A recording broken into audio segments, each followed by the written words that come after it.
It is such a blessing to be here. I'm so grateful to be able to stand before you guys. And I want to say thank you to Rashanda, because it's not easy to put on events. I remember doing my first event. I have an organization called The Powerful Woman, and it's not easy when you put them on. Miss Candy up there looking, because she knows. It's not easy to put on events. So I want to say congratulations to you for doing this and for sticking with it. And you are definitely my shero from bouncing from the hospital to come, to your event. And so I won't be before you long. Again, my name is Shelley Mechette.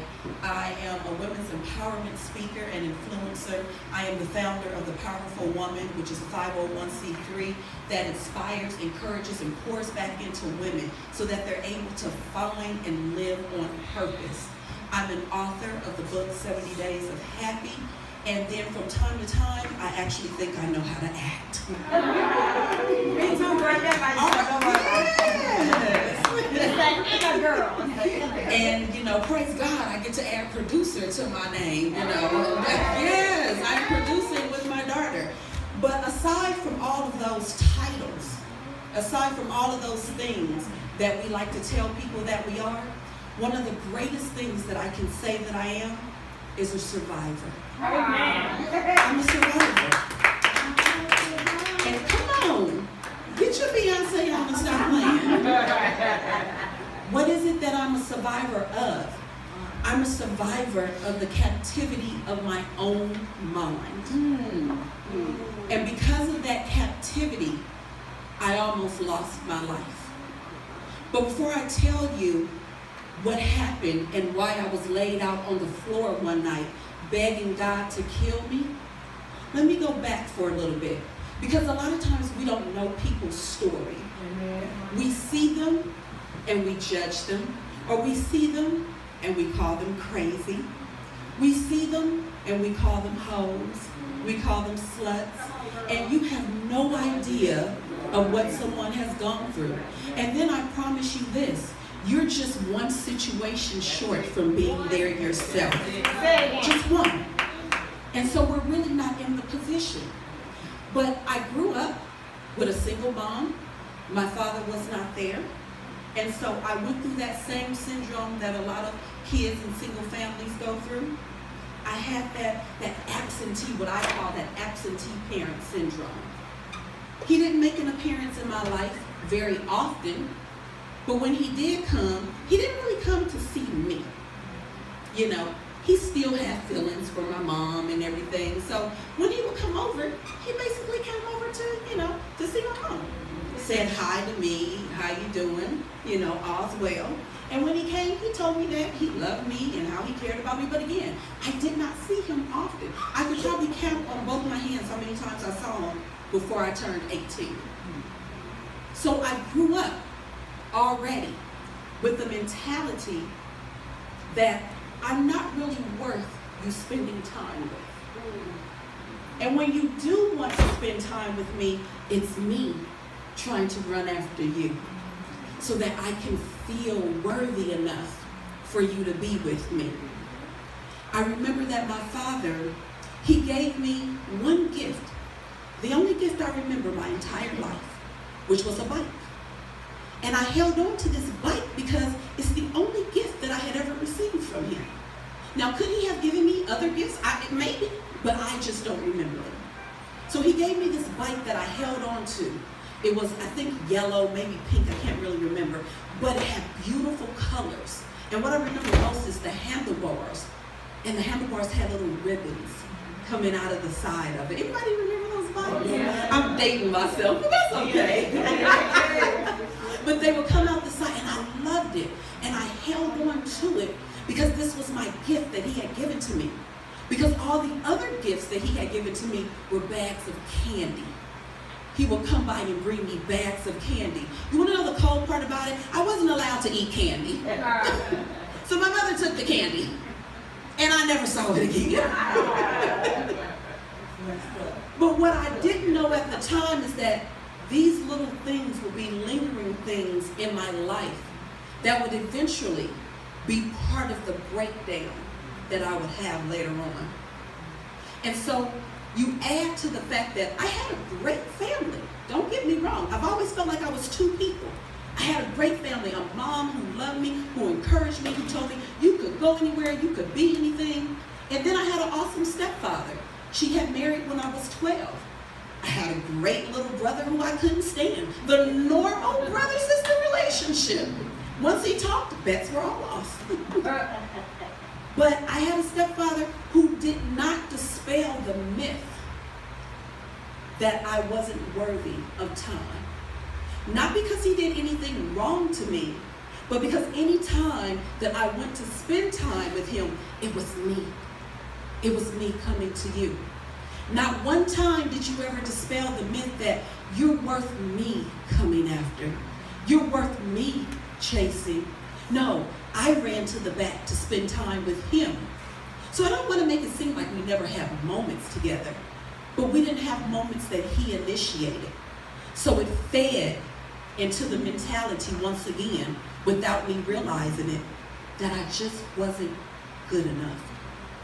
And then you add on top of that, the church deacon whom I was supposed to be able to trust, who was a family friend, who cornered me one day and pressed me up against the wall and stuck his tongue down my mouth.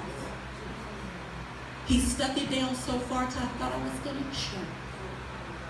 And I stayed pinned up against the wall, not knowing, do I move? Do I say something? Do I go to the left? I did nothing. I just froze and just stayed there. And when he was done, I ran to the bathroom and I reapplied my lipstick and I walked out the door. And for years, my mind would replay that over and over. What did I do wrong? Did I wear too much lipstick? Did I say something? Should I have moved? Should I not have moved? And I had a shell. You can't get too close to me because I don't like men. I don't care for men. So you add all of those things on top of the fact that I didn't have a very, very good, solid foundation of men, and it would be the next crack that would contribute to the breakdown of my life. Fast forward some years, and I became pregnant. I became pregnant with my, fast forward some years, and actually I was out of high school, and I got a job, and I was excited about being out of high school, because, as I told you, I think I'm an actrice. And so I decided, I'm going to go and I'm going to be an actress. And y'all, I'm telling you, the one thing I was sure about is that this girl could act, okay? And so I knew that I was getting ready to get out there with me some training. I was going to get me an Oscar. Well, I'm here to tell you, I don't have one. I don't have Oscar, Bert, Ernie, none of them. Okay? It's coming. Look at God. But when I got out of high school, I began working in the mall. I was a very independent girl. And I ended up meeting a boy. Who was cute and who enjoyed being with me. And I ended up becoming friends with the girl who I worked with. And so the guy who I ended up dating had a friend, and he ended up dating my girlfriend. And so we thought we had it going on because we would go out together and, the foursome and everything. Oh, okay. You said it right, too. Somewhere along the line, and I wish I could tell you where, but I can't. But somewhere along the line, my heart, my love, my gentleness wasn't enough for him. Somewhere along the line, he decided I wasn't worthy. I wasn't worthy of kindness. I wasn't worthy of good words. I was just another hoe. And that's all I would ever be good for. I wasn't pretty. In fact, I was completely ugly. Nobody wanted me. I was stupid. He was upset behind my independence, and he didn't understand that sometimes I like to take the bus and clear my head before I go to work. It had nothing to do with you. He was jealous and stood outside of my home at 2 o'clock in the morning waiting to catch me. And he caught me with a friend who I said that I was with. He became the massacre to my heart. to my feelings, to my self-esteem. And he had broken me down so bad by calling me names so much that when the shoving and pushing began, it was normal. It was normal because I couldn't connect abuse with pushing. I wasn't being socked. I wasn't being kicked. I wasn't being hit. But he had broken my being so bad that I didn't even move. So therefore, he had taken so much from me. I remember him calling me ugly and fat so much until I deliberately and strategically made a plan to become bulimic. Because I just didn't want him to look at me in disgust anymore. He put me down in front of people, embarrassed me in front of people. I remember one day we was at his house, and he had a dresser set up because his room used to be a den, and there was an opening on the side that you could go in. And so this particular day, we were all together, the four of us, and he said, let's all go through the side. We'll go skinniest to fattest. Shelley, you'll be last. And I broke. But I wouldn't let him know. So I brushed it off. You just tripping. Whatever. So by the time it came to pushing and shoving, there was no strength. It was just whatever. The day came that I decided enough is enough. I don't know how I'm going to get out of this or what exactly I need to do to get out of this. But the day that he drove me home, we had an argument about whatever. Could have been because it was Wednesday. But the day he drove me home and we had an argument, and I went to walk in the house, and I felt something hitting me in the back. And I turned around to see that he was picking up dirt and throwing it.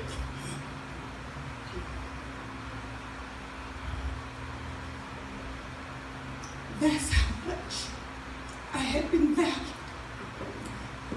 And that's what I meant, that you would throw dirt at me.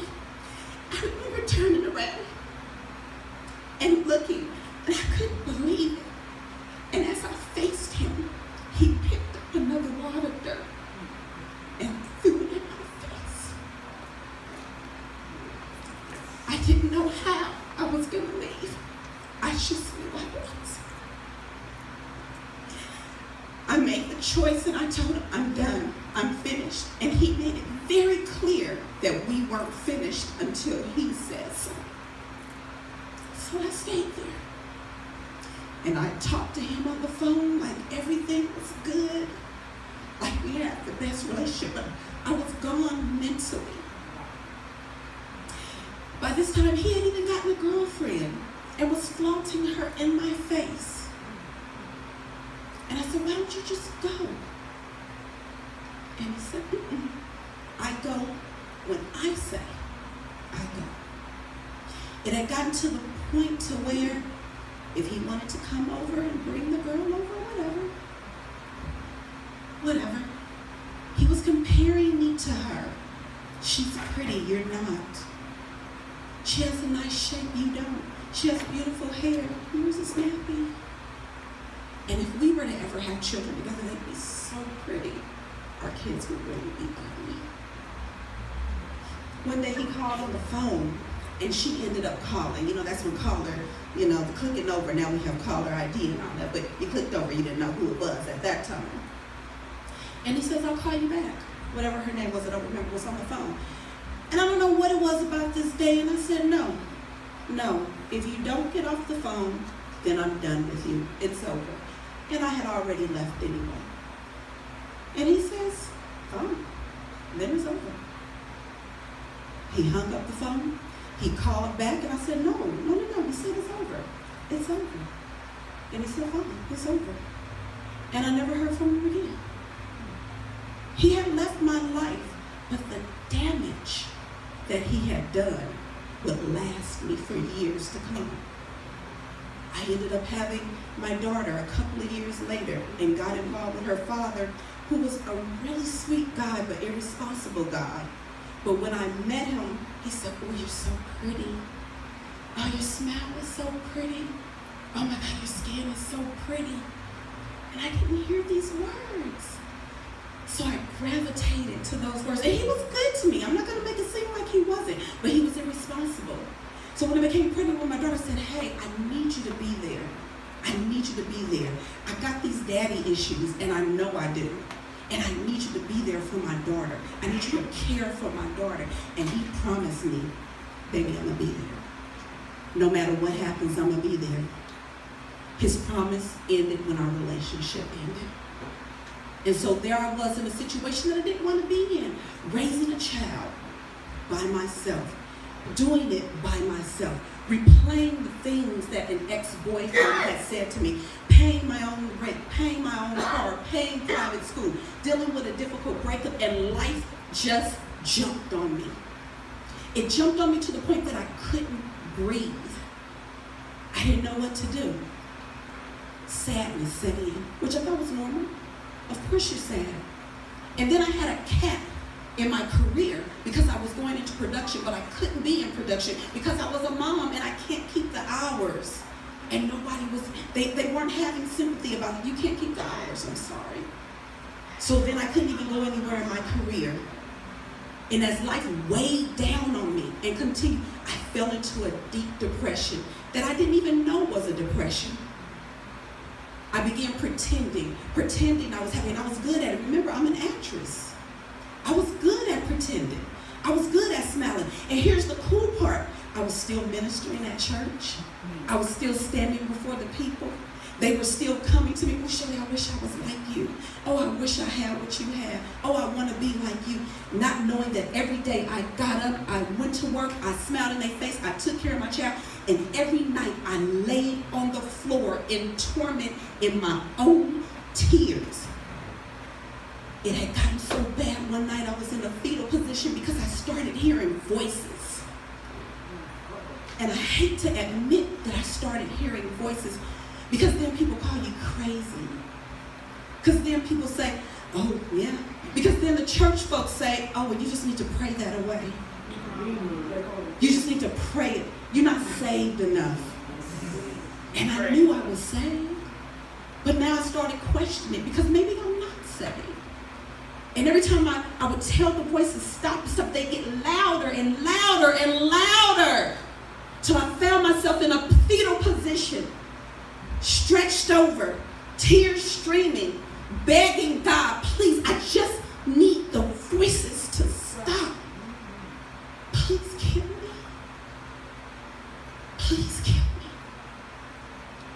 Because if you do it, then nobody will ask any questions. If I do it, my mother will always wonder what she did wrong. And I didn't want her to do that. I didn't want my daughter, who was in the next room, to find me the next day. And I didn't want her mother-daughter story to end with, and my mother committed suicide. So I said, if you do it, if you kill me, then nobody's going to ask any questions. I just need the voices to stop. I just need them to be quiet. But they kept going. You're no good. She's better off without you. Why don't you just kill yourself? It's not like anybody will miss you. And they got louder and louder and louder. I laid on the floor.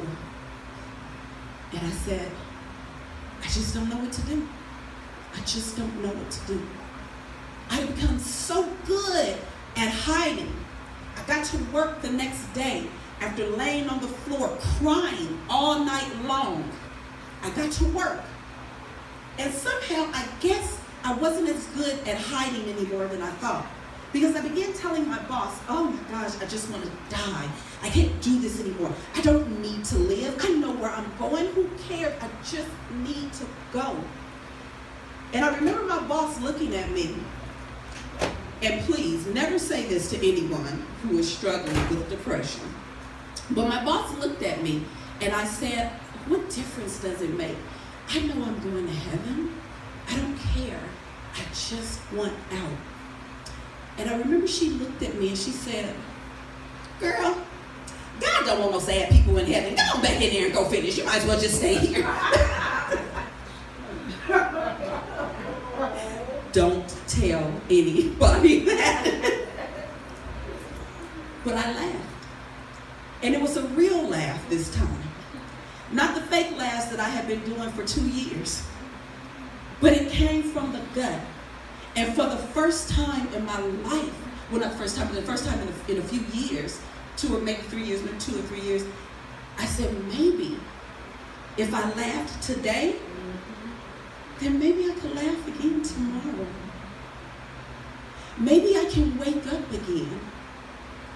Maybe my child's story doesn't have to end with my death. There is no day that I got up and everything was bright and everything was wonderful. It was a moment by moment process. I never sought help. I never reached out because I'm a Christian woman and Christians don't do that. Christians don't go and seek help. They pray and they lay hands. I didn't seek help because I didn't think I was supposed to. I'm a strong black woman. Strong black women, they're there for their man, they raise their children, they keep their house, they keep a job, they're there for other people, and they never complain. You're weak if you can't do everything and not complain about it. And then I was black. Black people don't see no counselors. We done went through slavery for 400 years, they never needed a doctor. But you need one now for it. They were all wrong. They were wrong. It's those very reasons that were the reasons I never sought help. It were those very reasons that was the reason that I almost couldn't stand here today. I learned that depression isn't a bad word. Verbal abuse isn't a bad word. I learned that it is okay for you to not be okay until you're okay again. And guess what? That's okay. You don't have to walk through depression alone the way I did. You can reach your hand out. Somebody is there to hold you. Somebody is there to take care of you. Somebody is